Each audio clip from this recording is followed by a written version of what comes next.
हरि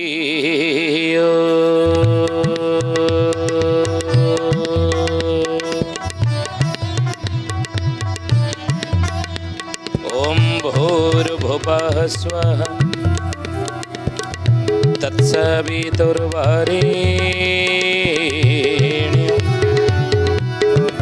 भर्गो देवस्य धीमहि धियो यो नः प्रचोदयात्।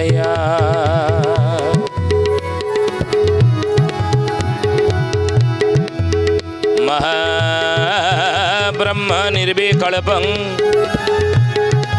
पूर्णानन्दमयं हरि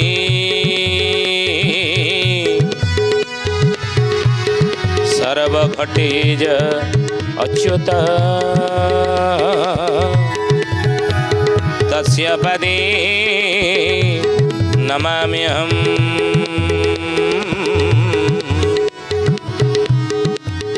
तस्य पदे नमाम्यहम्। बोलिए महापुरुष अच्युतानंद जी की जय। सुधी जानी ज्ञानी गुणी मंडली आज मालिका वचन को आपण मान स्वागत जनाऊँ। आज मालिका वचन रे आम आलोचना करिया जाऊे मालिका वर्णित मणिनाग गुंफार रहस्य विषय रे जहाँ 600 वर्ष तले अच्युतानंद महापुरुष मालिकार नामला शिवकल्प नवखंड निर्घंटर 53 पृष्ठार उल्लेख रही।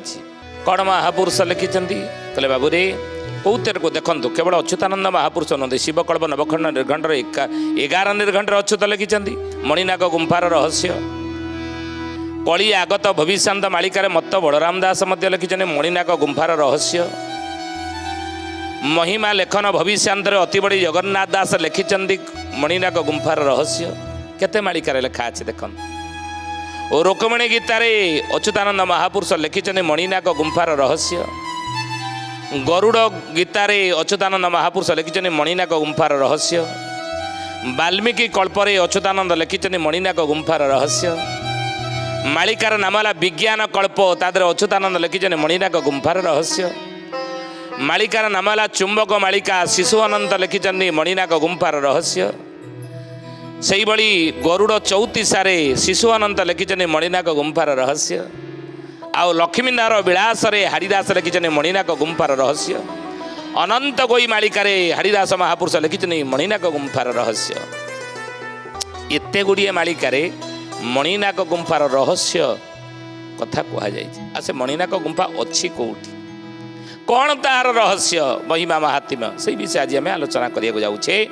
शिवकल्प नवखंड निर्घंटर 11 निर्घंटर 53 पृष्ठ आप पढ़े लेखा अच्छी पदटी कौन ना मणिनाग गुंफा महिमा अपार पाताल को द्वार थिब 200 मुनि सिद्ध साधु छंती गोटिए अछि आश्रम गोटिए अछि आश्रम हे सुजाने गोटिए अछि आश्रम गोटिए अछि आश्रम हे सुजाने गोटिए अछि आश्रम। मणिनाग गुंफा महिमा अपार पाताल को द्वार जान पाताल को द्वार रही मणिनाग गुंफा आपण जीवी। बाबा वैकुंठनाथ ब्रह्मचारी आश्रम जोटी अच्छी कौटी कटक आपण बाहर कटक पर जगतपुर जगतपुर पर मंगुली छक मंगुली पर टांगी टांगी परे परे पड़ो देखिए बाँ पटे गोटे लिखा जाइए जलौका पहाड़ बा जलौका बा मणिनाग गुंफा पर पहाड़ लिखाई से मणिनाग गुंफा पहाड़ बाँ पटे गोटे बोर्ड मरा से तार डाहाण पटे आप देखिए मणिनाग गुंफा पहाड़ रही। बाबा वैकुंठनाथ ब्रह्मचारी से साधना करी सिद्धि प्राप्त करते आश्रम से महापुरुष कहले तार महिमा महात्म्य कौन तार मणिनाग गुंफा रहस्य कौन ना पाताल को बाट थी पाताल को बाट सेटार अच्छी जान पाताल को महापुरुष लिखिं आम ये कथा कहूँ। आउ 200 मुनि सिद्ध साधु कोटी अच्छी आश्रम 200 ऋषिमुनि मैंने सेठी सिद्ध साधना साधुचंदी गुप्तरे एबे भी किमिति संसार रक्षा हो सृष्टि प्रलय जल रे विनाश न हो जाऊ सृष्टि ध्वंस न हो जाऊ संसार ध्वंस न हो जाऊ लोक मैंने पोक माछ भाया मरी न जातु विभिन्न कारण जो प्राकृतिक विपर्य हो रोग व्याधि हो युद्धर घनघटा जो हो एवं एभली भूमिकंप जो हो लोक मैंने विनाश न हो बेसी जनक्षय न हो तापाई ऋषि मुनि माने साधना करुचंती एवं तपस्या करुचंती सेठी केते कोउटी ना कोटिए अच्छी आश्रम से कोटिए आश्रम रही गुप्त से पर्वत भितर ए सब गुप्त रही आश्रम आउ कौन तार रहस्य अच्युत कहले कहले उत्तर पश्चिम बाट फिटी अच्छी सप्त फेणी गुंफा जाए ताल मृदंग जे बीणा कर ताली तोड़ी कोलाहल होए तुरी कोलाहल होए सुजाने तुरी कोलाहल होए तुरी कोलाहल हुए सुजाने तुरी कोलाहल हुए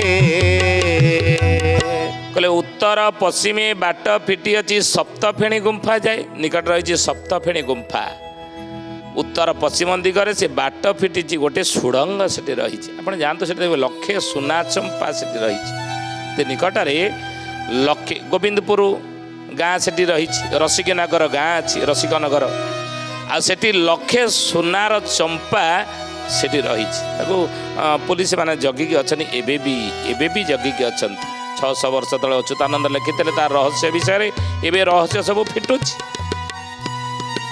आउरी महापुरुष कहले जे ताल मृदंग जे बीणा करताली तुरी कोलाहल हुए ताल मृदंग बीणा तुरी सब राति रे निशब्द राति रे सेठी लोक माने जिते से बाट जीवा आसिया करते ना से माने मध्य तांको कान रे बाजे बोली जनश्रुतिर से अंचलर लोकमुखरे आज ये कथा गुड़िक प्रचारित जनश्रुतिर प्रमाण मिले जानते आप पचारे रसिकनगर गाँ अच्छी गाँ लोक मानक पचारती से कहे गोविंदपुर गाँ लोक मानक पचारत से कहे हाँ निशब्द राति रे खोल करताल मृदंग तुरी शंख ध्वनि ये सब गुंफा जो ऋषि मुनि मैंने तपस्या कर सब शुभुची ब्रह्म मुहूर्त उठती उठिकी से सब कौन प्रभु को ध्यान करती पूजा करती आराधना करती मणिनाग गुंफार रहस्य आउ कौन कही अच्युतानंद महापुरुष कहले खाली से नुहे जे द्वादश कुमार काली देखाइबी तही परे मो आश्रम तही परे मो आश्रम हे सुजाने तही परे मो आश्रम नाना जाति फल पुष्प लगाइबी भक्तंक निमंत्रेण शुण सुजाने गुणी बेड़ काल आसी लाणी हे शुण सुजने गुणी हे द्वादश कुमार हे द्वादश गोपाल माने तुम्हें कलिजुग शेष समय देखब से अंचल फल फूल पुष्परे परिपूर्ण हे कहीं मो भक्त पाए दिने मो भक्त माने यीठारे आसी एकाठी हेबे यीठारे मिलित हेबे यीठारे समागम हेबे आमे पूर्व अध्याय आलोचना करनथले कि 68 बड़चना पर्यंत भक्त समावेश हेबो साधु सन्त मानकर समागम हेबो भक्त माने एठी एकत्र हेबे महोत्सव करिवे तेणु भक्त माने एठी आसीबे तांको पे मु साहित्य रखिछि ए सब बुझिले पुनश्च महापुरुष अच्युत कहले रामरे आउ जानिछ ए मणिनाग गुंफार रहस्य विषय ना कौन कहना आउ टिके ना तही ऊपर को नड़ी गुंफा अच्छी विवरटी क्षुद्र काय विवरटी क्षुद्र प्राय हे सुजाने विवरटी क्षुद्र प्राय वीर जगादी को विवर फिटिब देखिले लागिब भय शुण सुजाने गुणी बेड़ काल आसी लाणी हे शुण सुजने गुणी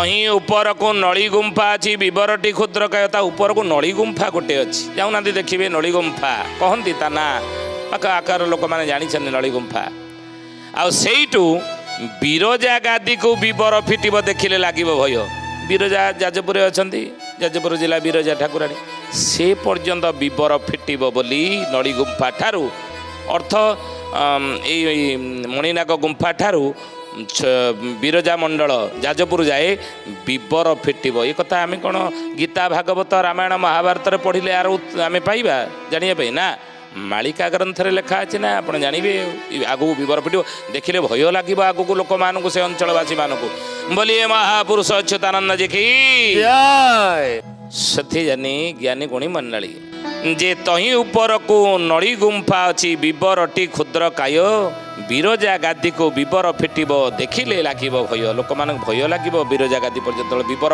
आगू फिटब समय अच्छी आते राम आश्रित रे पश्चिमा भक्त तही पासे रही किछि से महिमा जानिब भक्तंको देखाइब हे सुजने भक्तंको देखाइब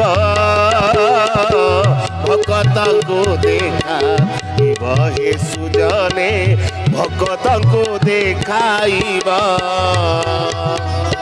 महापुरुष कहले राम आश्रित रे पश्चिमा भक्त तही पासे रही जड़े पश्चिमा साधक जड़े भक्त से रही आसे कली जुग शेष बेले जिते से नड़ी गुंफाटारू बिरजा मंडल जाके विवर फिटब से ही समय जड़े भक्त आसिक श्रेष्ठ भक्त मालिका वर्णित से भक्त मालिकार जो भक्तर नाम मान सब लिखा अच्छी श्रेष्ठ भक्त से आसिक से महिमा किछि से महिमा जानिब भक्त को देखाइब किछि प्रभुर महिमा से जानी तेणु अनेक अलौकिक घटना अलौकिक कार्य सी देखाइब सेटारे भक्त मान आउरी महापुरुष कहले बाबूरे खाली सेतिक नुहे आउ सेठी कौन अच्छी जानिच आउ कौन सेठाकार आश्चर्य आउ कौन मणिनाग गुंफार रहस्य ना कहूना ना भैरवी मुंडिया गुप्त होइछि देवी डाक दिने हेब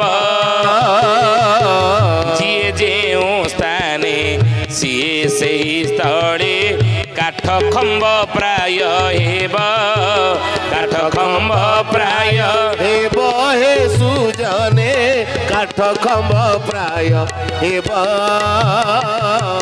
काठ खंब प्राय हेब हे सुजने काठ खंब प्राय हेब कहले भैरवी मुंडिया गुप्त होइछि देवी डाक दिने हेब आमे आलोचना आगुरी करछे भैरवी डाक हब प्रथम डाक देवी बिरजा देवी आ से भैरवी डाकटा जो हम भैरवी मुंडिया हम से भैरवी मुंडियाटा कौटी अच्छी आप जातु देखिए से भैरवी मुंडिया यही जलौका बा मणिनाग गुंफा तारी निकट में भैरवी मुंडिया गोटे अच्छी पहाड़ उपर भैरवी मुंडिया तार आखपाख लोक मैंने जानी पचारिक बुझे रसिकनगर गाँव लोक मानक पचारतु गोविंदपुर गाँव लोक मानक पचारतु टांगी अंचल पचारतु से किचक हुड़ा अच्छी से कहीदे हाँ ये किचक हुड़ा अच्छी आ कहीदे ये भैरवी मुंडिया अच्छी द्रौपदी खपर ये अच्छी ये सब कहे ये युधिष्ठिर बह बह बेदी रही से मणिनाग गुंफा निकट में युधिष्ठिर जो बाहर से बह गादी बेदी से अद्यावधि रही पांडव मैंने से रही से मणिनाग गुंफार जलौकार तार प्रमाण रही आखपाख लोक मैंने एक सब जानते ज्ञानी गुणी मंडल बुझे तेणु महापुरुष कहते से भैरवी मुंडिया रही आ भैरवी मुंडिया भैरवी डाक आगू से ही आरंभ हम तेणु आउरी कौन कहले तार रहस्य विषय मणिनाग गुंफा रहस्य लक्ष्मीधर विलास रे हरिदास महापुरुष लिखिं कहले बाबू रे अमरावती जे जही की चारि जुग प्रमाण मणिनाग ठारे अमर गंधमार्दन नाम गंधमार्दन नाम बाबू गंधमार्दन नाम गंधमार्दन नाम बाबू ଗନ୍ଧମାର୍ଦ୍ଦନ ନାମ। ସେଠି ଗନ୍ଧମାର୍ଦ୍ଦନ ନାମ, ଗନ୍ଧମାର୍ଦ୍ଦନ ପର୍ବତ ଯେତେବେଳେ ହନୁମାନ ନେଇକି ଆସୁଥିଲେ, ଏ ଜ୍ଞାନୀ ଗୁଣୀ ମଣ୍ଡଳୀ ଆମେ ପୂର୍ବ ଅଧ୍ୟାୟ ମାନଙ୍କରେ ଆଲୋଚନା କରିଛେ, ଏଇଠାରେ ଟିକେ ପାଦ ରଖିକି ଯାଇଥିଲେ, ଯାହାର ନାମ ହେଉଛି କ'ଣ ନା ମଞ୍ଚେଶ୍ୱର ଗିରି ଜଳେ ବୁଡ଼ିଯିବ ଚୌଦ୍ୱାର ନାଶ ମଞ୍ଚେଶ୍ୱର ଗିରି, ହନୁମଞ୍ଚେଶ୍ୱର ନାଇଁ। ତେଣୁ ଗନ୍ଧମାର୍ଦ୍ଦନ ନାମ ମଣିନାଗ ଗୁମ୍ଫା ବା ମଣିନାଗଠାରେ ଅମର ଗନ୍ଧମାର୍ଦ୍ଦନ ନାମ। ଅମରାବତୀ ଯେ ଯହିଁକି ଚାରି ଯୁଗ ପ୍ରମାଣ, ଚାରି ଯୁଗରୁ ଅମରାବତୀ ତା ନାଁ ଅଛି। ଏ କେବଳ କଳିଯୁଗ ନୁହନ୍ତି, ସତ୍ୟଯୁଗ, ତ୍ରେତୟା ଯୁଗ, ଦ୍ୱାପର ଯୁଗ ଏବଂ ଏ କଳିଯୁଗ ମଧ୍ୟ, ଏ ଚାରି ଯୁଗରେ ସେ ଅମରାବତୀ ଅଛି। ସେ ଅମରାବତୀ ଯେଉଁ ଛତିଆ ପଛକୁ ଅମରାବତୀ, ସେ ଚାରି ଯୁଗରୁ ରହିଛି। କେବଳ କଳି ଯୁଗରେ ତା ନାଁ ଅମରାବତୀ ନୁହଁ, ସବୁ ଯୁଗରେ ରହିଛି। ଇନ୍ଦ୍ର ଇନ୍ଦ୍ରାଣୀଙ୍କର ସେଠି ପ୍ରତିମୂର୍ତ୍ତି ମଧ୍ୟ ରହିଛି। ବୁଝିଲେ? ବୋଲିଏ ମହାପୁରୁଷ ଅଚ୍ୟୁତାନନ୍ଦ ଜି କି ଜୟ। ସଥି ଜାନି ଜ୍ଞାନୀ ଗୁଣୀ ମଣ୍ଡଳୀ ମହାପୁରୁଷ କହିଲେ, କହିଲେ ବାବୁରେ ସେଠି ଗନ୍ଧମାର୍ଦ୍ଦନ ନାମ। ଆଉ କ'ଣ ଅଛି?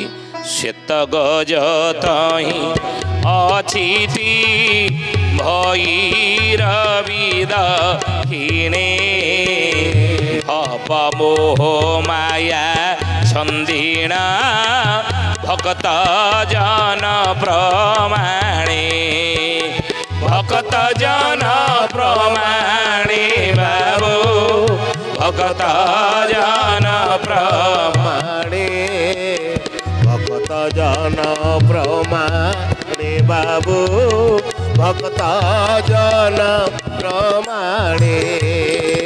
ମହାପୁରୁଷ କହିଲେ ଶ୍ଵେତ ଗଜ ଯହିଁ ଅଛିଟି ଭୈରବୀ ଦକ୍ଷିଣେ। ଶ୍ଵେତ ଗଜ କରେ ଧଳା ହାତୀ ନାଇଁ। ହେ ଜ୍ଞାନୀ ଗୁଣୀ ମଣ୍ଡଳୀ ମହାପୁରୁଷ ହାଡ଼ିଦାସ ପରା। ପିତା ପୁତ୍ର ନାତି ତିନି ମୂରତି, ମହାପୁରୁଷ ଲେଖିଛନ୍ତି ପିତା ପୁତ୍ର ପୌତଂ ଚୈବ ଅଭିନ୍ନେକ କଳେବରଂ ହାଡ଼ି ସାଧୁ ରଘୁବରଂ ବନ୍ଦେ ଅନନ୍ତ ଗୋପାଳଂ। ସେ ଅନନ୍ତ କଲେ ବଳଦେବ, ଇଏ ଅଙ୍ଗ ପାଲଟେକି ପିତା ପୁତ୍ର ନାତି ଏମିତି ଅଙ୍ଗ ପାଲଟେକି ଆସୁଥିବେ ବୋଲି ତାଙ୍କର ମୈତ୍ର ନୀଳାଦ୍ରି ନନ୍ଦଙ୍କ ଆଗରେ କହିଲେ, ମୈତ୍ରେ ଆମେ ଏକ ଅଭିନ୍ନ ହେଇ ପିତା ପୁତ୍ର ନାତି ତିନି ମିରତି ଅଙ୍ଗ ପାଲଟେକି ଏମିତି ଆସୁଥିବେ। ତେଣୁ ସିଏ ଅନନ୍ତ ସ୍ୱୟଂ ହେଉଛନ୍ତି କିଏ? ବଳଭଦ୍ର। ଶ୍ଵେତ ଗଜ ଧଳା ନାଇଁ।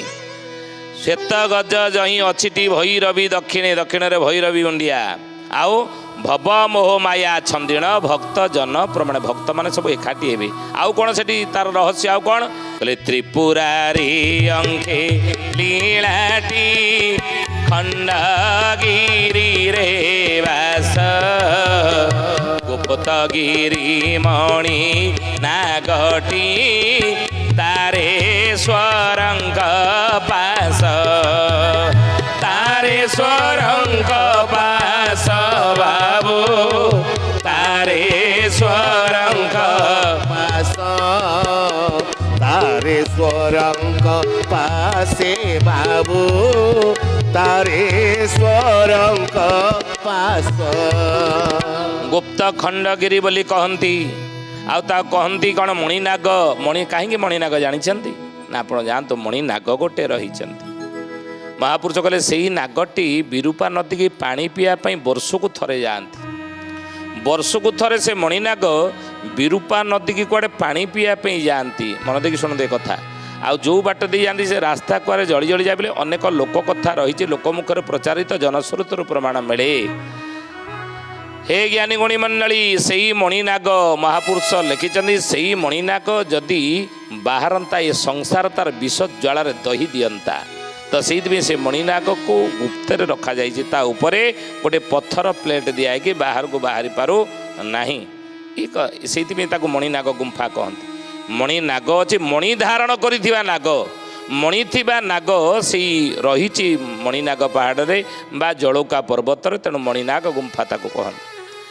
ଆହୁରି କ'ଣ ତାହାର ରହିଛି ମାହାତ୍ମ୍ୟ ସେ ଗୁପ୍ତ ଖଣ୍ଡଗିରି? ଆଉ କ'ଣ ରହିଛି ମାହାତ୍ମ୍ୟ ନା? ତାରେ ସ୍ୱର ବୋଲି ଲିଙ୍ଗଟି ଯହିଁ ସୁବର୍ଣ୍ଣ ଜ୍ୟୋତି, ମଣିନାଗ ବୋଲି ଜଳୌକା ଶୂନ୍ୟ ଜଳିବ ଜ୍ୟୋତି, ଆଉ ଶୂନ୍ୟ ଜଳିବ ଜ୍ୟୋତି ବାବୁ, ଶୂନ୍ୟ ଜଳିବ ଜ୍ୟୋତି, ଶୂନ୍ୟ ଜଳିବ ଜ୍ୟୋତି ବାବୁ, ଶୂନ୍ୟ ଜଳିବ ଜ୍ୟୋତି।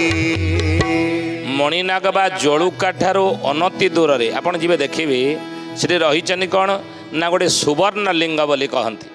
ସୁନାର ଲିଙ୍ଗ ସୁବର୍ଣ୍ଣ ଲିଙ୍ଗ ତାଙ୍କର ନାମ ହେଉଛି କ'ଣ ନା ତାରେଶ୍ୱର ମହାଦେବ। ତାରେଶ୍ୱର ଅଛନ୍ତି, ଯାଆନ୍ତୁ ସେଠି ନିକଟ ଦେଖିବେ ତାରେଶ୍ୱର ବୋଲି ଲିଙ୍ଗଟି, ତାରେଶ୍ୱର ଲିଙ୍ଗ ରହିଛି ସୁବର୍ଣ୍ଣ ଲିଙ୍ଗ ବୋଲି କହନ୍ତି, ଆଉ ସୁବର୍ଣ୍ଣ ଜ୍ୟୋତି ବୋଲି କହନ୍ତି।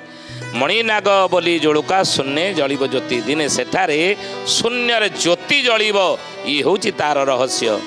ଆଉ ଲକ୍ଷ୍ମୀଦାର ବିଳାସରେ କହିଲେ କିଙ୍କଟ ନବର କ୍ଷେତ୍ରଟି ଫୁଲ ତୋଟା ପାଖର ପୁରୁଣା ସେ ପଦ ପ୍ରକାଶ ହେବ ମଣିନାଗର। କିଙ୍କଟନଗର ଟାଙ୍ଗି ନିକଟରେ କିଚକ ହୁଡ଼ା ଅଛି, ସେଇଠି କିଙ୍କଟନଗର ବୋଲି ତାକୁ କହନ୍ତି, କିଚକ ହୁଡ଼ା। ଜଳଉକାର ନିକଟବର୍ତ୍ତୀ ଅନେକ ଅଞ୍ଚଳ କାଞ୍ଚି ଦେଶ ପାଟଣା ନାମରେ ମଧ୍ୟ ଅଭିହିତ। ସେ ଲୋକମାନଙ୍କୁ ପଚାରନ୍ତୁ ଆଖପାଖର ଲୋକମାନଙ୍କୁ। ନିକଟରେ ଦ୍ରୌପଦୀଙ୍କର ଏକ ପ୍ରତିମୂର୍ତ୍ତି ମଧ୍ୟ ରହିଛି, ଦ୍ରୌପଦୀଙ୍କର ପ୍ରତିମୂର୍ତ୍ତି ରହିଛି, ସେଇଥିପାଇଁ ତ କହନ୍ତି ଦ୍ରୌପଦୀ ଖପର ସେଠି ରହିଛି। ଆଉ ଏ ଜ୍ଞାନୀ ଗୁଣୀ ମଣ୍ଡଳୀ କାଞ୍ଚି ଦେଶ ପାଟଣା ଗ୍ରାମ ତହିଁ ଏହି ଠାବରେ ସାକ୍ଷାତ ଦ୍ରୌପଦୀ ନାମଟି କଳାପଥର ଠାରେ ସେଠି କଳାପଥର ମଧ୍ୟ ରହିଛି। এই কথা মহাপুরুষ লিখিছেন জড়ৌকা বা মণিনাগ গুম্ফার রহস্য বিষয়ে। আগুক এই লীলামান সেটারে ହେବ, শূন্যরে জ্যোতি জলিব এবং বিরজা মণ্ডলକୁ সেটারে বিবর ফিটিব, ଲୋକମାନେ ଦେଖିକି ଭୟଭୀତ ହେବେ। ଏସବୁ অলୌକିକ ଘଟଣା ମାନ ଘଟିବ, ଆଶ୍ଚର୍ଯ୍ୟ ଜିନିଷକ ସବୁ ପଦାର୍ଥ ମଧ୍ୟ ସେଠି ରହିଛି, ବସ୍ତୁମାନ ରହିଛି। ତେଣୁ ହେ ଜ୍ଞାନୀ ଗୁଣୀ ମଣ୍ଡଳୀ ଆପଣ ଯାଆନ୍ତୁ, ମଝିରେ ଥରେ ଯଦି ସମୟ ମିଳୁଛି କେତେବେଳେ ସେ ଜଳଉକା ପାହାଡ଼ ଯାଇ ଆପଣ ସେଠାରେ ପାଦ ଦେଇକି ଆସନ୍ତୁ, ଦର୍ଶନ କରିକି ଆସନ୍ତୁ। ଆଜି ତ ସମୟ ହେଇଛି, ଆସନ୍ତୁ ବାଣିକି ବିରାମ ଦେବା ଶ୍ରୀ ପ୍ରଭୁଙ୍କର ନାମ ନେଇ।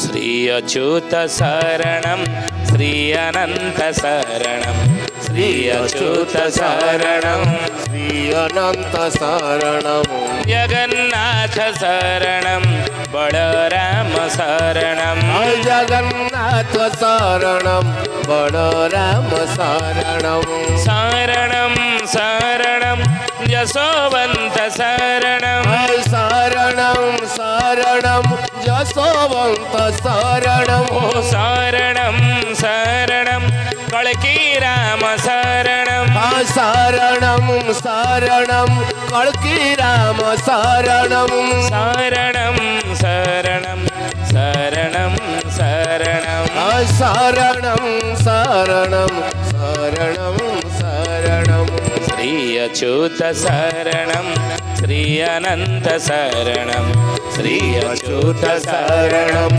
ଶ୍ରୀ ଅନନ୍ତ ଶରଣମ୍ ଶରଣମ୍ ଶରଣମ୍ ଶରଣମ୍ ଶରଣମ୍ ଶରଣମ୍ ଶରଣମ୍ ଶରଣମ୍ ଶରଣମ୍ ଶରଣମ୍ ଶରଣମ୍ ଶରଣମ୍ ଶରଣମ୍ ଶରଣମ୍ ଶରଣମ୍ ଶରଣମ୍ ଶରଣମ୍। ସୁଧୀଜାନୀ ଜ୍ଞାନୀ ଗୁଣୀ ମଣ୍ଡଳୀ ଆଜି ପାଇଁ ଆସନ୍ତୁ, ବାଣୀକି ଏଠାରେ ବିରାମ ଦେବା, ପୁଣି ଆସନ୍ତା ଅଧ୍ୟାୟରେ ଭେଟ ହେବା। ରହୁଛୁ। ହରି ଓମ୍। ଶାନ୍ତି ଶାନ୍ତି ଶାନ୍ତି ସର୍ବାରିଷ୍ଟ ସୁଶାନ୍ତିରେ ଭବତୁ।